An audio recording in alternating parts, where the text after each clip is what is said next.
நம்மலாம் மேல போலாமா? சரிம்மா.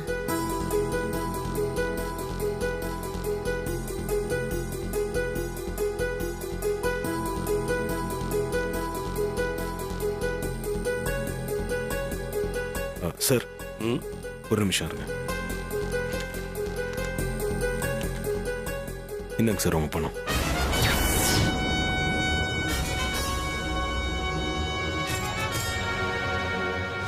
மால்ல இருக்கிற சிசிடிவி கேமராவை செக் பண்ணி உங்ககிட்ட இருந்து பணத்தை அடிச்சுட்டு போனவனை பிடிச்சி அவங்க கிட்ட இருந்து பணத்தை வாங்கிட்டேன் சார். என்ன சார் பாக்குறீங்க? இது உங்க பணம் தான் சார். நீங்க கஷ்டப்பட்டு அரேஞ்ச் பண்ண பணம். நேர்மையான காசு எப்படியும் எங்கேயும் போகாது சார். அப்படியே போனாலும் நிச்சயம் அவங்ககிட்ட திரும்ப வந்துடும். தம்பி, எப்படி நன்றி சொல்றதுன்னே தெரியல. இதுக்கு எதுக்கு சார் நன்றிலாம்? இல்ல தம்பி, ஆனா நீங்க எல்லாத்தையுமே வாங்கி கொடுத்துட்டீங்களே, அப்புறம் எதுக்கு இந்த பணம்? இந்த பணம் உங்ககிட்டயே இருக்கட்டும். நீங்க இப்படித்தான் சொல்லுவீங்கன்னு எனக்கு தெரியும் சார். அதான் அப்போ உங்ககிட்ட கொடுக்காம இப்போ உங்ககிட்ட கொடுக்குறேன். இது வாங்கிக்கோங்க சார். சார் இதை வாங்கிக்கோங்க சார் ப்ளீஸ்.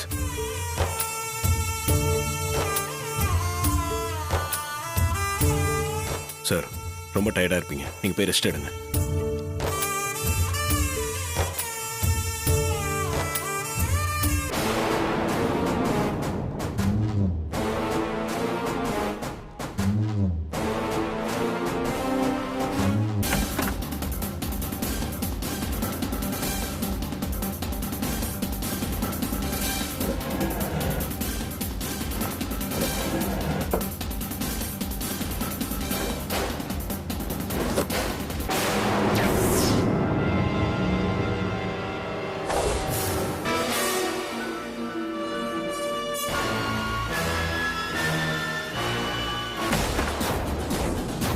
அண்ணே,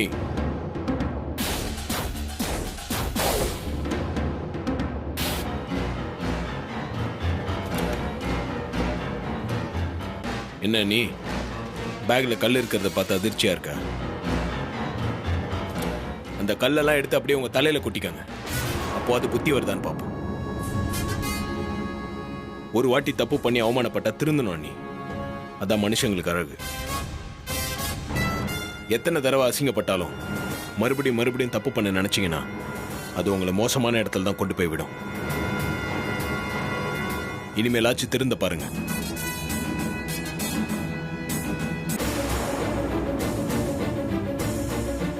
இவளா எனக்கு அட்வைஸ் பண்றான்?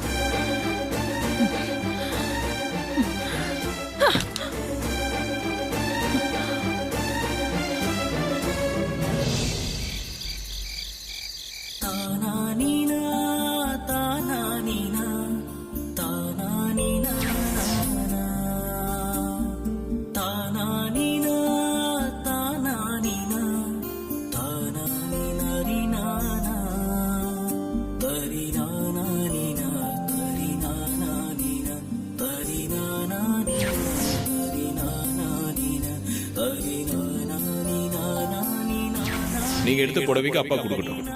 இது நான் உங்களுக்கு கொடுக்குற கிஃப்ட். அதை நான் பார்த்துக்கிறேன்.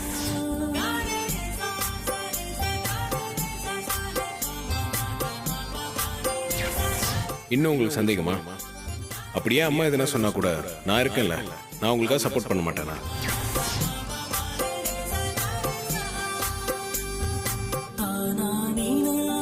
இன்னி கூட நான் ஒரு பொண்ணை பார்த்தேன்.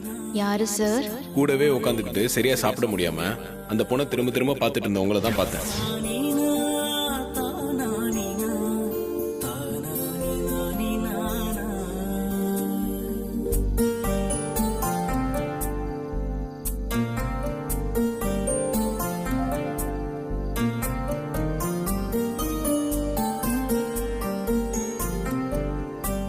தீபா,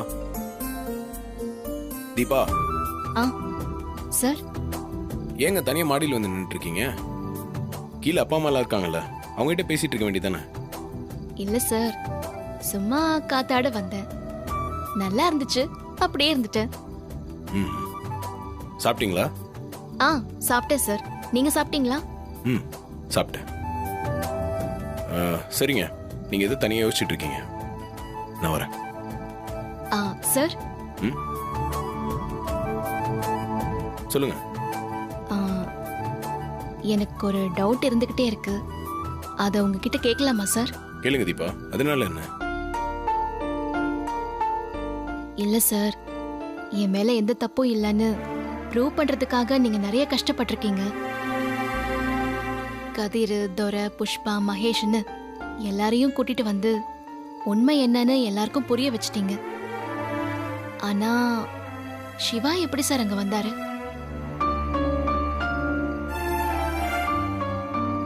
சிவா கிட்ட நான் எவ்வளவோ கெஞ்சி கதர்னப்பெல்லாம் அவர் மனசாட்சியே இல்லாம என் மேல பழிய போட்டு போனாரு. இப்ப எப்படி சார் அவர் மனசு மாறி உண்மையை ஒத்துக்க சம்மதிச்சாரு? அது மட்டும்தான் சார் எனக்கு புரியவே இல்லை. அது உங்களுக்கு தெரிஞ்சே ஆகணுமா? அப்படிலாம் இல்லை சார். நான் அப்படி இருக்குமோ இப்படி இருக்குமோன்னு யோசிக்கிறதுக்கு என்ன நடந்துச்சுன்னு உங்ககிட்ட கேட்டு தெரிஞ்சுக்கிட்டா நான் கொஞ்சம் ஃப்ரீ ஆயிடுவேன்ல, அதனால தான் கேட்டேன். மற்றபடி தெரிஞ்சே ஆகணும்லாம் இல்லை. பிரச்சனை முடிஞ்ச வரைக்கும் எனக்கு சந்தோஷம்தான். ம், கண்டிப்பா சொல்றேங்க. ஆனா இப்போ இல்ல. உங்களுக்கு தெரிய வேண்டிய நேரத்துல கண்டிப்பா அதை தெரிஞ்சுக்குவீங்க.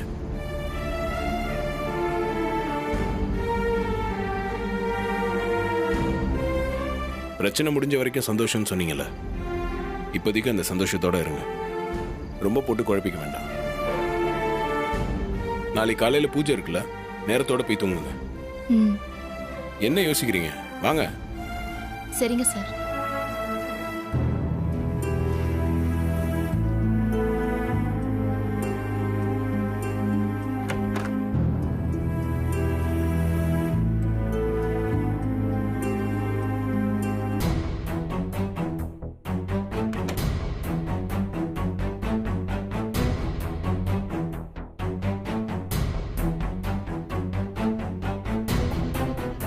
நான் பால் கேட்கவே இல்லையே. நீயே குடிச்சிரு, நான் தூங்க போறேன். அவங்க எல்லாரும் வந்துட்டாங்க. ம், இப்பதான் வந்தாங்க. சரி. எல்லாரும் சாப்பிட்டாங்களா? ம்ம். அதுக்கு தானே இங்க வந்ததே. நல்லா குடும்பமா தெம்பா தின்னுட்டு தான் வந்திருக்காங்க.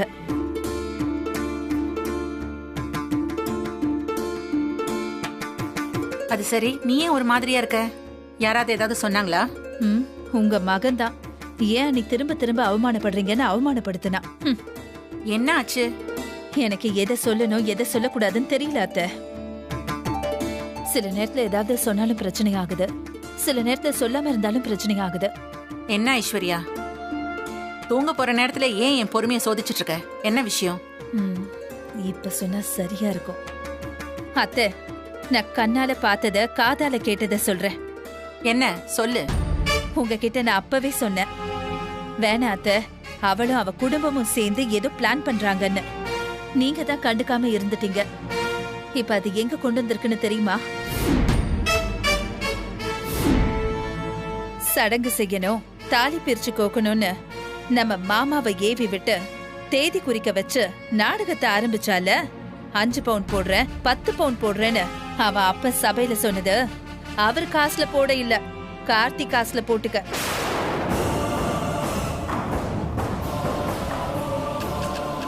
என்ன சொல்ற? இன்னைக்கு வாங்கின எல்லாத்துக்கும் கார்த்தி தான் காசு கொடுத்திருக்காரு. மாப்பிளைக்கு ஜவுளி, மாப்பிளைக்கு சீரை, மாப்பிளைக்கு சடங்கு, இதெல்லாம் கார்த்திக் இல்ல, மாப்பிள்ளை கையால அவங்க மகளுக்கு. அவ்வளவு நாடகம். அவளோட அப்பா கார்த்திக்க தனியா அழைச்சிட்டு போய் கையெடுத்து கும்பிட்டு டிராமா பண்ணாரு.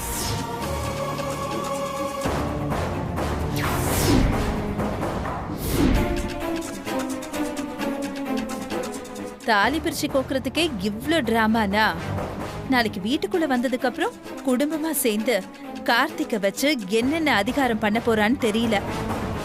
என் கண்ணு முன்னாடி நம்ம கார்த்தி இப்படி ஏமாறுறத என்னால பொறுத்துக்க முடியல அத்தை. அவர்கிட்ட எடுத்து சொன்னா புரிஞ்சு பாரான்னு கூட தெரியல. நான் எப்படி சொல்ல முடியும்? நான் தான் நல்லதே சொன்னாலும் கெட்டதுல போய் முடியுதுங்கிறாளே அவ.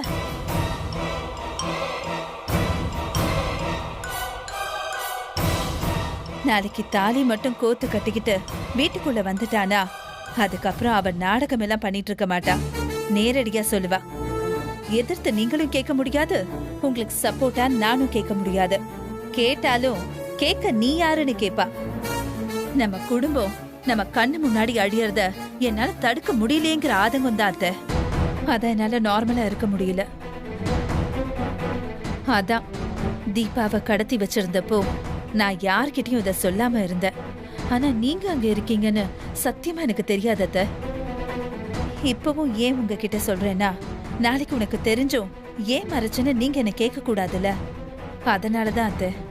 நீங்க தூங்குங்க அத்தை, நான் வரேன். குட் நைட் அத்தை.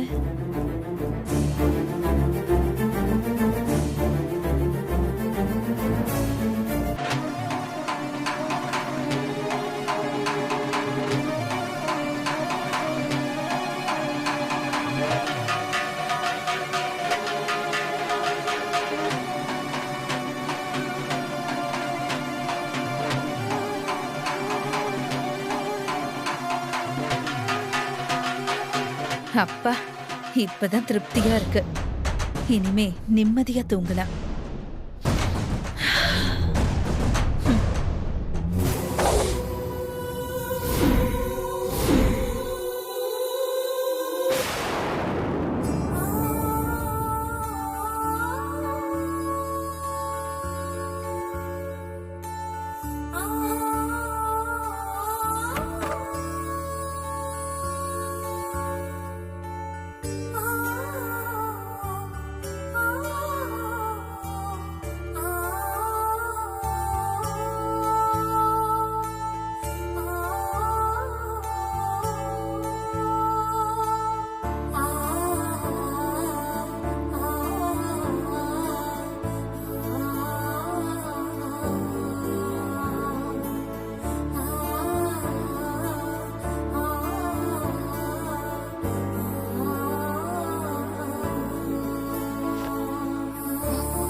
ஒண்ணு இல்லம்மா, நீ தூங்கு தூங்கு தூங்கு. இல்ல பரவாயில்லப்பா. ஒண்ணு இல்லம்மா, உட்காரு உட்காரு. உட்காருங்கப்பா. என்னாச்சுப்பா? சொல்லுங்கப்பா. அதெல்லாம் ஒண்ணு இல்லம்மா, அப்பா நீ தூங்குறத பாத்துக்கிட்டே இருந்தேன். என்னப்பா சொல்றீங்க? நான் தூங்குறதுதான் நீங்க குழந்தையில இருந்து பாத்துட்டே இருக்கீங்கல்ல. அது என்னமோ உண்மைதாமா. ஆனா அப்பெல்லாம் நீ நிம்மதியா கவலை இல்லாம முகத்துல ஒரு சந்தோஷத்தோட தூங்கிட்டு இருப்ப. பாக்குறதுக்கே நல்லா இருக்கும். ஆனா இப்ப கொஞ்ச நாளா நீ நிம்மதி இல்லாம இருந்த, வேதனையில இருந்த. அதாமா இப்ப நீ எப்படி தூங்குறேன்னு பார்க்க வந்தேன். முகத்துல ஒரு அமைதியோட தூங்கிட்டு இருந்த. உன் மனசுல இருந்த கவலை எல்லாம் நாளையோட தீரப்போதுங்கிற நிம்மதி உன் முகத்திலே தெரிஞ்சுதுமா. பார்க்க பார்க்க ரொம்ப சந்தோஷமா இருந்துச்சு. அதான் அப்பா நீ தூங்குறத பார்த்துக்கிட்டே இருந்தேன். நான் சொல்றது சரிதானம்மா? இத்தனை நாளா நீ இந்த வீட்டுல நிம்மதியா தூங்கி இருக்க மாட்ட. பொண்ணுக்கு பிறந்த வீட்டுல பிரியம் கிடைக்கும், பாசம் கிடைக்கும். ஆனா அங்கீகாரம் பெருசா கிடைக்காதுமா. ஏன்னா அம்மா தான் அங்க எஜமானி. அவளுக்கு முழுமையான அங்கீகாரம் புகுந்த வீட்டுல கிடைச்சிடும். ஏன்னா அங்க இவதான் முக்கியம். இதுதான் பொதுவா நடக்கிறது. ஆனா புகுந்த வீட்டுக்கு போற பொண்ணுக்கு ரொம்ப சாதாரணமா கிடைக்கக்கூடிய அந்த மருமகங்கிற அங்கீகாரம் இங்க உனக்கு கிடைக்கலையம்மா. அது கிடைக்கிறதுக்கு நீ எவ்வளவு போராட்டம் பண்ண வேண்டியது இருக்கு. நீ நினைச்ச எதுவுமே உன்னால செஞ்சிருக்க முடியாது. பூஜை ரூம்ல சாமி கும்பிட்டு முடியாது. அத கூட விடுமா, மாப்பிள்ளைக்கு சந்தோஷமா ஒரு காஃபி கூட போட்டு கொடுத்திருக்க முடியாது உன்னால. இனிமே எதுக்கு நீ காத்திருக்க வேண்டியது இல்லம்மா. நாளையிலிருந்து எல்லாம் மாறப்போகுது. அபிராமியம்மா உன்னை மனசார மருமகளா ஏத்துக்க போறாங்க. இந்த குடும்பம் இனிமே உன்னுடைய குடும்பமாக போகுது. உனக்கு உண்மையான மருமகங்கிற உரிமை கிடைக்க போகுது. இப்ப இனிமே நீ யாரோ மாதிரி இருக்க போறதில்ல. எல்லா உரிமையோடவும் இந்த குடும்பத்துல ஒருத்தியா வாழ போற. இதெல்லாம் நாளைக்கு நடக்க போறத நினைச்சு மனசு நிறைஞ்சு போச்சுமா. நீ நல்லா இரு. அப்பா,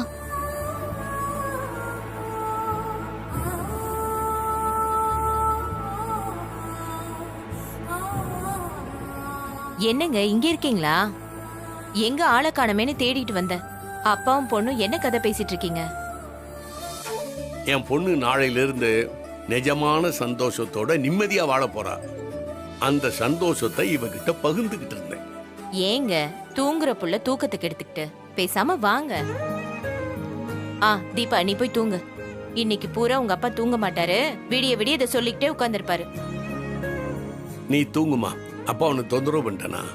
அதெல்லாம் ஒண்ணும் இல்லப்பா. ஏங்க இப்ப டைம் என்ன ஆகுது தெரியுமா? நாளைக்கு சடங்கு சம்பிரதாயம் எவ்வளவு வேலை இருக்கு நமக்கு. சரிம்மா, நீ தூங்கு, நாங்க கிளம்புறோம்.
ओम गणानां त्वा गणपतिं अवामहे कविं कवीनामुपमस्त्रवस्त्रमं ज्येष्ठराजं ब्रह्मणा ब्रह्मणस्पतियाय छिन्मन्नोदभिच्छेदसादनम् ओम श्री महागणाधिपतये नमः ओम एकदन्ताय विद्महे वक्रतुण्डाय धीमहि என்ன யாரையுமே காணோம்.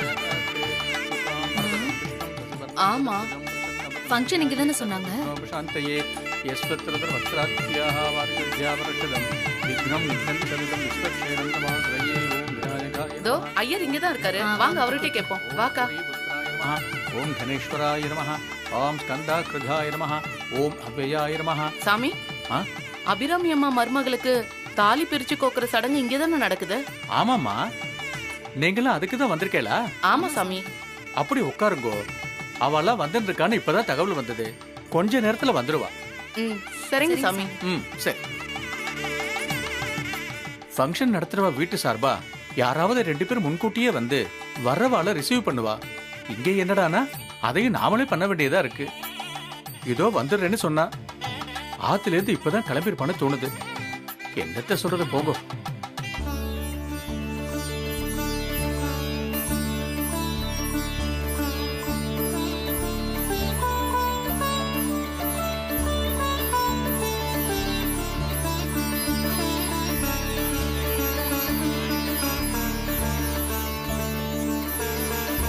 என்ன அண்ணி, ஏன் அப்படி பாக்குறீங்க? அழகா இருக்க, அதான் பாக்குறேன். பாரு, பெரிய பெரிய கண்ணு, கூர் நாசி, அளவான அழகான நெத்தி, அப்புறம் அண்ணி, கார்த்தி அதிர்ஷ்டக்காரன் தான். ஐயோ அண்ணி, ஏன் இப்படி எல்லாம் பேசுறீங்க? இப்ப நான் பேசுறது உனக்கு பிடிக்கல, அப்படிதானே? போங்க அண்ணி. என்ன வெக்கமா? நீங்க வெளியில போய் வெயிட் பண்ணுங்க, நானே பாத்துக்கிறேன். ஆமா ஆமா, இனிமே எல்லாத்தையும் நீ தான் பாத்துக்கணும். ஐயோ அண்ணி, பச்சக்குன்னு கிள்ளி விட்டுருவேன். ஐயோ அம்மாடி, இந்த வேலையெல்லாம் அங்க வச்சுக்கோ. அதான் உன் கார்த்திக் சார் கிட்ட வச்சுக்கோ. ஐயோ, கொஞ்ச நேரம் அமைதியா இருக்கீங்களா? கிள்ளு வாலாமே.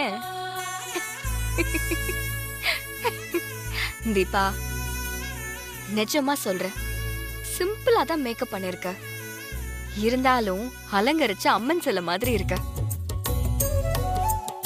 உன்னை எப்படி அத்தனை மாப்பிள்ள பார்த்து மனசு வந்து வேண்டான்னு சொன்னாங்கன்னே தெரியல. அவனுங்களுக்குலாம் என்ன ரசனனே தெரியல.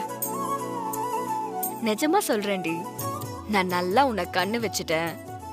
என் காலடி மண் எடுத்து நானே உனக்கு திருஷ்டி சுத்தி போடணும்னு நினைக்கிறேன்.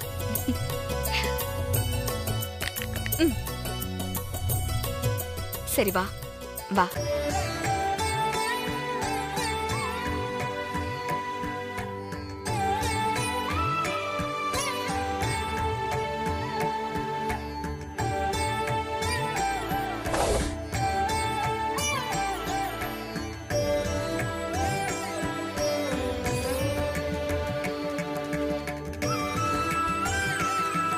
உங்க 2 பேரையும் பார்த்து நான் இப்ப கண்ணு வச்சிட்டேன். சிரிக்கிறீங்களா? சிரிங்க சிரிங்க. இன்னும் கொஞ்ச நேரத்துல எல்லாத்துக்கும் சேர்த்து வச்சு அழ போறடி. கோயிலுக்கே போக முடியாத மாதிரி பண்றனா இல்லையான்னு பாரு.